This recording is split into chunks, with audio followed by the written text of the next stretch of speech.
पत्वा अग्ने दिवे दिवे दोषावस्तर धिया वयं नमो भरन्तमसि।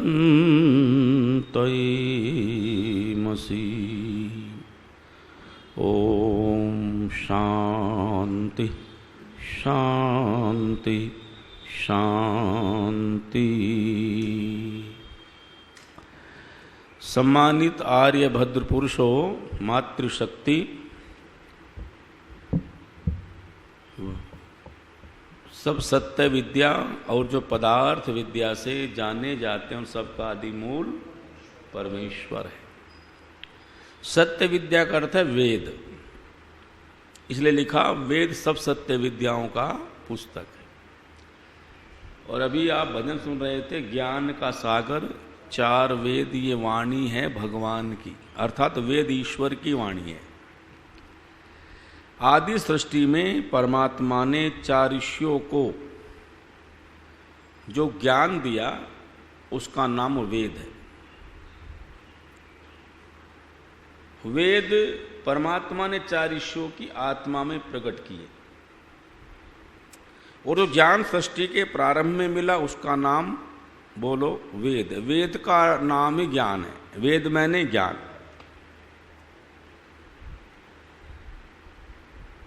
अब एक प्रश्न खड़ा होता है, मेरे से एक बार एक व्यक्ति ने एक प्रश्न पूछा। अब बहुत ध्यान दे के सुनना, सब सावधानी से, एकदम सीधे होके बैठे। उन्होंने प्रश्न पूछा कि जब कोई प्रोफेसर या कोई विद्वान अपने जीवन काल में सैकड़ों किताबें लिख सकता है, हजारों लेक्चर दे सकता है, तो फिर इतने थोड़े मंत्रों को लिखने के लिए भगवान की क्या आवश्यकता थी? क्योंकि मंत्र तो 20,379 हैं, इससे ज़्यादा तो संस्कृत के बड़े बड़े ग्रंथ और दूसरे भी हैं। संस्कृत में बहुत लोगों ने बहुत लिखा, भारवी ने लिखा, माघ ने लिखा, बाण भट्ट ने लिखा, कालिदास ने लिखा, बहुत साहित्य लिखा, बड़े बड़े श्लोक लिखे, और कुछ ग्रंथ तो ऐसे लिखे जो अद्भुत हैं। एक ग्रंथ संस्कृत का ऐसा है, उसका नाम है राघवेंद्र यादवीयम। राघवेंद्र कहते हैं राम को, यादवीयम कहते हैं कृष्ण को। उसकी पहली पंक्ति में तो राम का जीवन चरित्र है और दूसरे में कृष्ण का है। एक ही श्लोक में दोनों का, दोनों के जीवन चरित्र का वर्णन है। ऐसी पुस्तकें संस्कृत में, और ऐसे श्लोक हैं जो एक ही अक्षर से बने, अर्थ अलग अलग हैं। ऐसे बड़े विद्वान संस्कृत के हुए। तो कहने लगे आचार्य, जब कोई प्रोफेसर अपने जीवन में सैकड़ों किताबें लिख सकता है, हजार ख्यान दे सकता है, लेक्चर दे, 20,379 मंत्रों के लिए परमात्मा की क्या जरूरत? तो ऋषि मुनि लिख देते। ठीक बात। तो हमने कहा बंधु, जैसा आपका ऐसा आप उत्तर जानने का प्रयास करें। मैंने बिल्कुल नए तरीके से उनको समझाने का प्रयास कर, जो मैंने कहा आपको सुना रहा। हमने कहा आप 100 किताबों की बात करते हो, मैं एक किताब की बात करता हूँ। एक किताब को भी छोड़ देता हूँ, उस किताब के पृष्ठ की बात करता हूँ, पृष्ठ को भी छोड़ देता हूँ, उसकी लाइन की बात करता हूँ, और लाइन को भी छोड़ देता हूँ, एक शब्द की बात करता हूँ। जब तक किसी के पास भाषा नहीं होती तब तक कोई भी व्यक्ति लिख या बोल नहीं सकता। ये बात ठीक है कि नहीं? बोलो। भाषा तभी तो लिखेगा। तो मेरा प्रश्न है, दुनिया में सबसे पहले मनुष्य को भाषा किसने दी? आप विचार करो, आज भी कोई बालक पैदा होता है तो किसी भाषा को लेके पैदा नहीं होता। जो उसके घर में बोलते हैं वही वो बोलता है, अर्थात जैसा सुनता है वैसा ही बोलो। इसलिए दुनिया में जितने बहरे हैं उतने गूंगे भी हैं। जन्म से जितने बहरे हैं ना, वो सब क्या है? बोलो। क्यों है गूंगे? गूंगे होना उनका दोष नहीं है, जीभ उनकी ठीक है, बोल सकते हैं, परंतु सुना नहीं। जो सुनता नहीं है बोलो, बोलता भी नहीं। पहले सुनेगा और फिर, इसलिए आपने देखा होगा जब घर में बालक पैदा होता था ना पहले, तो बालक के पैदा होने पर थाली बजाते थे। आप क्या बजाते? नहीं बजाते थाली? क्या बजाते हैं? हमारे यहाँ तो बजाते हैं। वो बच्चा होता है पैदा, थाली बजाते हैं।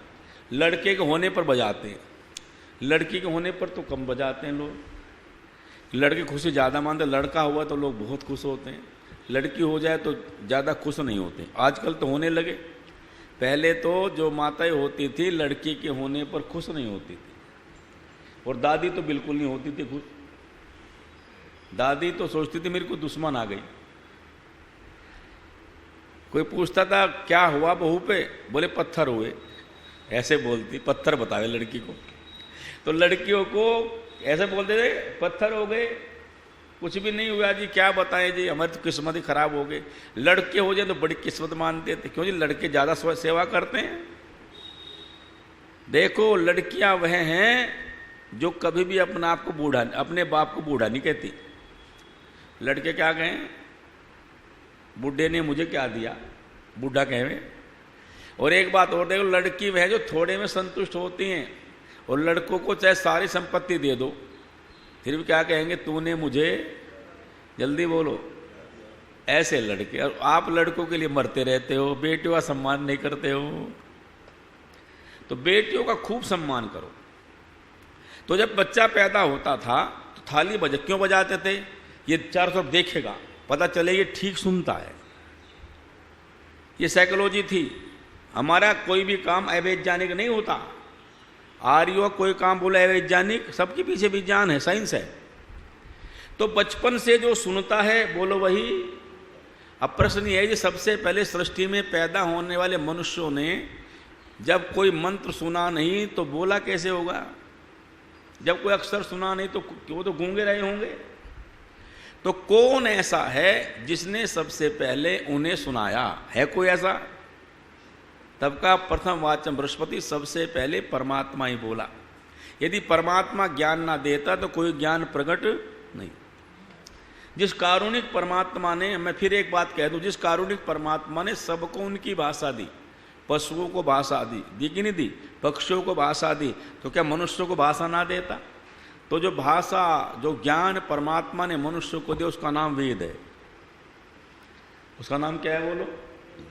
वेद है। उसने कहा जी बात तो आप ठीक कहते हो, पर समस्या दूसरी फिर बन गई। अगली समस्या फिर खड़ी हो गई मेरे सामने। तो मैंने क्या समस्या हुई? बोले बताओ परमात्मा निराकार है कि साकार है? बताओ आप सब लोग, परमात्मा कैसा है? थोड़ा जोर से बोलो। पक्की बात है कि नहीं? या साकार भी है? नहीं है। कभी साकार हो सकता है? ईमानदार से बताओ, किसी मन में ऐसा कभी कभी साकार हो भी जाता होगा या नहीं होता जी? बाबू जी बताओ। कभी नहीं होता। पक्की बात है, कभी साकार नहीं होता। नहीं, लोग कहते हैं कभी साकार हो भी जाता है। कब होता है साकार? बोले हरि व्यापक सर्वत्र समाना, वैसे तो परमात्मा निराकार है, सर्वत्र व्याप्त है, परंतु कभी कभी अवतार भी ले लेता है। बोला अवतार लेता भगवान, और लोग माने बैठे नहीं लेता, क्योंकि परमात्मा सब जगह है तो उसका आना जाना नहीं हो सकता। सीधी सी बात है। यदि अवतार लेता तो फिर देता कौन है? आता है तो जाता कहाँ है? आता कहाँ से? सारे प्रश्न खड़े होंगे। इसका अर्थ है परमात्मा क्या है बोलो? निराकार है। तो बोले जब परमात्मा निराकार है तो ज्ञान दिया कैसे? जब परमात्मा निराकार है तो ज्ञान कैसे दिया फिर? जो ज्ञान देने के लिए वाणी चाहिए, और वाणी होने के लिए त्रिलोक जी फिर तो सिर भी चाहिए। वाणी तो सिर में ही होगी, और सिर या धड़ भी चाहिए, फिर तो पूरा शरीर चाहिए। तो फिर तो परमात्मा कैसा हो गया बोलो? साकार हो गया। निराकार कहाँ रहा? निराकार है तो ज्ञान कैसे दिया? और साकार वो है नहीं। देखो ये प्रश्न हैं जिनका समाधान ऋषियों ने किया है। इसलिए ऋषियों के समीप बैठना चाहिए। ज्ञान देने के लिए वाणी की आवश्यकता होती भी और नहीं भी। दोनों बातें कह रहा हूं, होती भी और नहीं भी। अच्छा मुझे बताओ, मैं जो ज्ञान आपको दे रहा हूं किससे दे रहा हूं? बोलो। वाणी से दे रहा हूं। क्यों दे रहा हूं वाणी से? चूंकि आप सुनने वाला भी बाहर है और सुनाने वाला भी बाहर है। जब बाहर वाला बाहर वाले को ज्ञान देता है तब वाणी की आवश्यकता पड़ती है। जब भीतर वाला भीतर वालों को ज्ञान दे, जरा विचार करो, जब मैं अपना व्याख्यान अपने मन में तैयार करता हूं, क्या मुझे वाणी की आवश्यकता पड़ती है?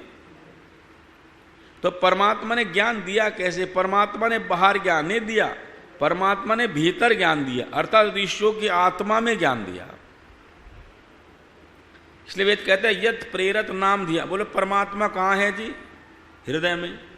आत्मा कहाँ है? हृदय में। तो परमात्मा ने ऋषियों की आत्मा में ज्ञान दिया। इसलिए जो शब्द है ज्ञान है उसके 3 नाम है, वाणी के 4 नाम है, परा, पश्यंती, मध्यमा और बेखरी। दोबारा फिर सुन लो, परा, पश्यंती, मध्यमा और बेखरी। परा जान, अर्थात वह परमात्मा के जान में अभी प्रकट नहीं हुआ।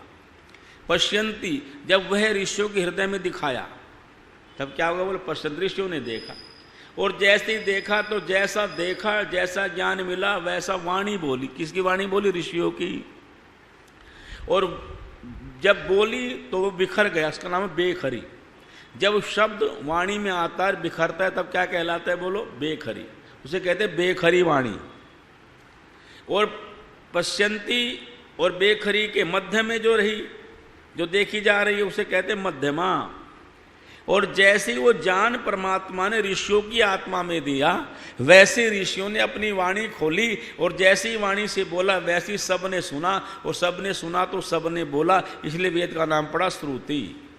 क्या नाम पड़ा? बोलो श्रुति। जैसे ही परमात्मा ने अग्नि ऋषि की आत्मा में अग्नि मीड़े पुरोहितम ये मंत्र दिया, अग्नि मीड़े पुरोहितम का ज्ञान दिया, तो वैसे उन्होंने अपनी वाणी से बोला। अब ध्यान देना, यहां ज्ञान तो परमात्मा का है और वाणी बोलो ऋषियों की है।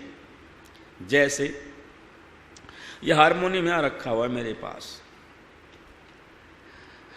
और पिछले दिनों आपके यहां वो भजनोपदेशक आए थे, मोहित जी शास्त्री हैं, है याद आपको?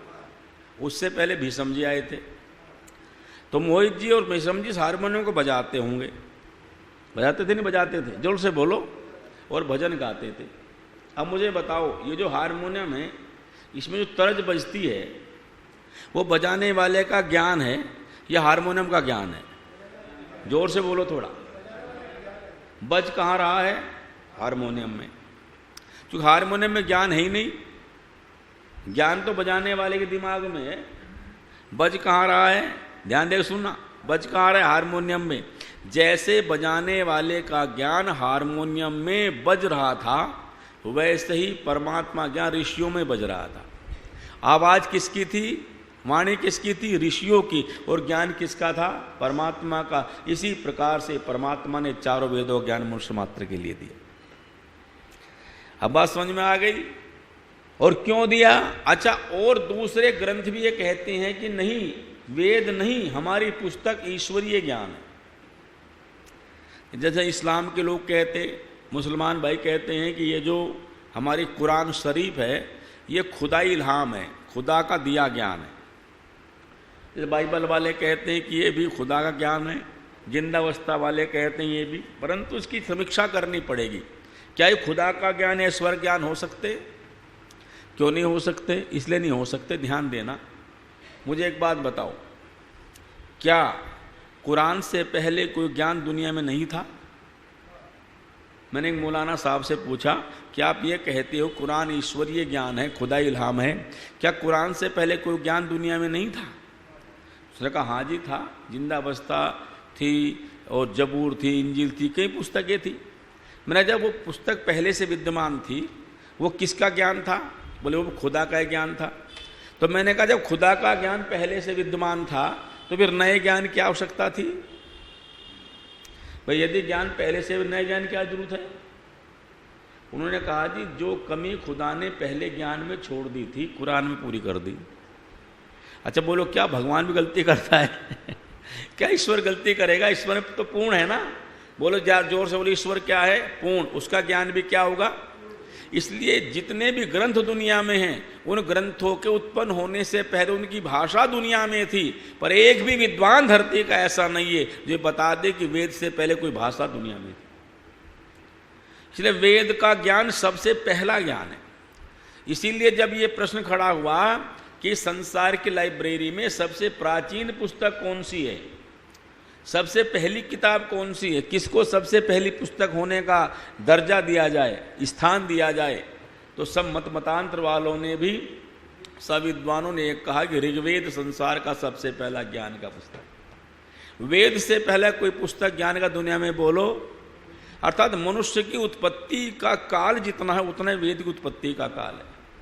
तो मनुष्य की उत्पत्ति का काल कितना हो गया? 1,96,8,53,125वां वर्ष चल रहा है। इतना ही काल वेद की उत्पत्ति का हो गया।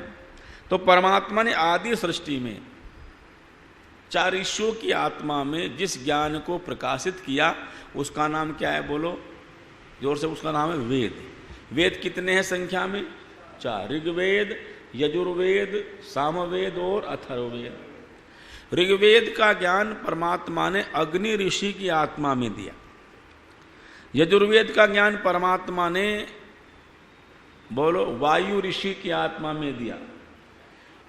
सामवेद का ज्ञान परमात्मा ने, बोलो, सामवेद का जल्दी बताओ। ये बात खराब है, ये तो बड़ी खराब बात हुई। क्यों सत्यनारायण जी? है नहीं खराब बात? ना ना, अंगिरा नहीं दिया। अब दोबारा सुन लो, याद रखियो। आप तो हमारे प्रवचन को ऐसा हमें उड़ा देते हो, याद ही नहीं रखते हो, क्या चक्कर है?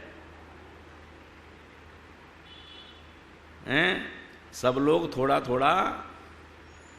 थोड़ा होते ना। कौन सी वो आती है, वो बूटी जिससे याददाश्त बनी रहे? कौन सी बूटी है वो? कौन सी बूटी होती है जी? संजीवनी नहीं, उसको कहते हैं शंख पुष्पी। क्या कहते हैं? शंख पुष्पी। तो शंख पुष्पी पीना शुरू करना पड़ेगा आप सबको, जब बोलेगी बात। चलिए, ऋग्वेद का ज्ञान दिया अग्नि ऋषि को, अग्नि को ऋग्वेद। यजुर्वेद अभी बताया था, वायु ऋषि। ऋग्वेद बोलो, ऋग्वेद जोर से बोलो, अग्नि। यजुर्वेद वायु, सामवेद आदित्य, अथर्ववेद अंगिरा। याद हो गया? अग्नि, वायु, आदित्य, अंगिरा। ऋग्वेद, यजुर्वेद, सामवेद, अथर्ववेद। अब तो भूल नहीं होगी, जोर से बोलो। अब तो याद हो गया नहीं हो गया? बोल नहीं रहे हो हैं? एक बार और याद कर लो, कोई बात नहीं, हमें क्या जल्दी है। पहला ऋग्वेद, ऋषि का नाम अग्नि। दूसरा यजुर्वेद, बहुत अच्छा। तीसरा सामवेद, आदित्य। चौथा अथर्ववेद, अंगिरा। पक्का, बहुत अच्छा, आपने याद कर लिया। ये तो जय जयकार हो गई। इन 4 ऋषियों की आत्मा में परमात्मा ने वेद का ज्ञान दिया। और इन जितने मंत्र दिए भगवान ने, उनमें सबसे ज्यादा मंत्र ऋग्वेद में, उसके बाद फिर अथर्ववेद में, उसके बाद फिर यजुर्वेद में, और सबसे कम मंत्र सामवेद में। इन 4 वेदों के 4 विषय हैं। ऋग्वेद का विषय है ज्ञान कांड, यजुर्वेद का विषय है कर्म कांड, सामवेद का विषय उपासना कांड, अथर्ववेद का विषय विज्ञान कांड। बोलो, याद हो गया? ज्ञान, कर्म, उपासना और विज्ञान। ऋग्वेद का विषय सत्यनारायण जी, ऋग्वेद का विषय ज्ञान, यजुर्वेद का विषय कर्मकांड, सामवेद का उपासना और अथर्ववेद का विज्ञान। अब तो ध्यान में आ गया होगा, ज्ञान, कर्म, उपासना और विज्ञान। ऋग्वेद, यजुर्वेद, सामवेद और अथर्ववेद। एक बार पाठ फिर पूरा करो पक्का। ऋग्वेद के ऋषि अग्नि, यजुर्वेद के वायु, सामवेद के आदित्य, अथर्ववेद के अंगिरा। अब फिर दूसरा पाठ, ऋग्वेद का विषय ज्ञान, यजुर्वेद का विषय कर्मकांड, सामवेद का विषय उपासना, अथर्ववेद का विषय शाबाश हैं। हो गया याद? नहीं? बहुत अच्छा। देखो इतना पाठ पक्का हो गया। तो ब्रह्मा, अब ये जो चारों ऋषि हैं जिनका नाम अग्नि, वायु, आदित्य, अंगिरा है, इन चारों को एक एक वेद के मंत्रों का ज्ञान है। ऋग्वेद का ज्ञान अग्नि को है, यजुर्वेद का ज्ञान वायु को है, और सामवेद का ज्ञान आदित्य को है, और अथर्ववेद ज्ञान अंगिरा को है। इन चारों ऋषियों से जिसने संपूर्ण मंत्रों को कंठस्थ किया उसका नाम है ब्रह्मा। क्या नाम बोलो? इसलिए आपने देखा होगा कि जो चित्र ब्रह्मा का बना उसके 4 मुंह बना दिए। अच्छा, ब्रह्मा कितने मुंह है जी? 4, एक आगे एक पीछे 2 बराबर में। अच्छा, आप विचार करो, क्या 4 मुंह वाला आदमी कोई हो सकता है? और हो तो बेचारा बड़ा परेशान रहे, करवट ले तो नाक टूट जाए, और 4 रास्ते पर खड़ा है तो सोचे किधर जाऊं। तो 4 मुंह वाला कोई व्यक्ति नहीं होता। 4 मुंह का अर्थ है चारों वेदों का विद्वान। तो एक कल्पना बना दी और उसकी दाढ़ी बना दी। क्या बना दी बोलो? दाढ़ी। अच्छा बताओ, ब्रह्मा की दाढ़ी सफेद है काली? सफेद दाढ़ी का अर्थ है बड़ा आदमी। ब्रह्मा मैंने बड़ा। सफेद बाल किसका प्रतीक है जी? बड़े। भाई बड़े आदमी हो गए, बड़ा है ये, वृद्ध है ये, सफेद बाल आ गए इनको। पर कोई व्यक्ति सफेद बालों को क्या कर लेता है? काला कर लेता है, काला, क्योंकि वो बड़ा बनना नहीं चाहता। अच्छा, मैं कभी कभी सोचता हूं, वैसे तो मुझे कोई ऐतराज नहीं है, कोई कर ले काले, मेरा क्या बिगड़ता है, पर 60 साल के बाद काले बाल करने का प्रयोजन क्या है? प्रयोजन बताओ, जल्दी बताओ। अब शादी तो होने वाली है नहीं। अब लड़के तो आप रहे नहीं कि उनको लड़की वाला देखने आएगा आपको 60-65 साल। अब तो पोतों वाले हो रहे हो। सफेद बाल बड़ी मुश्किल से प्राप्त होते हैं। एक कवि ने लिखी 2 पंक्ति बड़ी प्यारी। बरस 50 लगते हैं सफेदी सिर पे लाने को। श्यामलाल जी, बरस 50 लगते हैं सफेदी सिर पे लाने को, काले का क्या है? रुपए 10 लगते हैं काला बनाने को। काले का क्या है? 50 साल में सफेदी आई, और काला क्या है? 10 रुपए का लिया रंग और कर लिया। ब्रह्मा की सफेद दाढ़ी का अर्थ है बड़ा, तो ब्रह्मा का अर्थ है बड़ा। तो सबसे बड़ा ऋषि कौन हुआ सृष्टि के प्रारंभ में? उसका नाम ब्रह्मा। क्यों है बड़ा? उसने चारों वेदों ज्ञान को कंठस्थ किया। श्री सिद्धानंद जी महाराज ने अब ऋषियों की सूची बनाई, तो सबसे पहला ऋषि किसे माना? ब्रह्मा को। ब्रह्मा से लगा के जैमिनी पर्यंत ऐसा लिखा। तो ब्रह्मा पहला ऋषि है जिसने संपूर्ण वेदों को कंठस्थ किया, संपूर्ण मंत्रों को, अपने शिष्यों को, अपने पुत्रों को वेद मंत्र सुनाए, याद कराए। इस तरह से याद कर करके विद्या आगे बढ़ी, इसलिए वेद का नाम क्या पड़ा? श्रुति। अच्छा देखो, एक कहावत है, पहले से ही सृष्टि के प्रारंभ से ये नियम है कि पहले याद कराया जाता था। कोई लेखन कार्य तो बाद में हुआ, लिपि बाद में बनी, तो पहले तो बोलो याद कंठ करते थे। और आप में जो पुराने बैठे लोग, वो जब पढ़ते थे स्कूल में पहले याद कराते थे, पहले पढ़ना और बाद में बोलो लिखना। अब क्या हो गया है? उल्टा हो गया नहीं हुआ? पहले पढ़ना, पहले पढ़ते थे बाद में लिखते थे, इसलिए कहते विद्या कंठ की और पैसा गांठ का। अच्छा मुझे बताओ, विद्या तो किताब में रखी हो और पैसा दूसरे के पास गया हो, बोलो समय आने पर काम आ सकता है? जोर से बोलो। इसलिए कहा पुस्तक में रखी विद्या और दूसरे के पास गया पैसा समय आने पर काम नहीं आता। इसलिए एक कहावत थी, पैसा गांठ का और विद्या कंठ की। अब मान लिया मुझे आप प्रश्न आप पूछ लो, आप कौन, मैं कहूँ जी मैं तो किताब में देख के बताऊंगा, होगी बात खत्म। विद्या पहले कंठ की जाती थी, इसलिए वेद के प्रारंभिक काल से ही वेदों को कंठस्थ करने की परंपरा प्रारंभ हुई। तो ब्रह्मा पहला ऋषि है जिसने चारों वेदों के सब मंत्रों कंठस्थ किया, इसलिए उसका नाम क्या पड़ा? बोलो, ब्रह्मा। ओम द्यो शांतिरंतरिक्षं शांति पृथ्वी शांतिराप शांतिरोषधयः शांति वनस्पतयः शांतिर्विश्वे देवा शांति ब्रह्म शांति सर्वं शांति शांतिरेव शांति सामा शांतिरेधि। ओम शांति शांति शांति। जो बोले सो अभय। वैदिक धर्म की सभी को सादर नमस्ते। सभी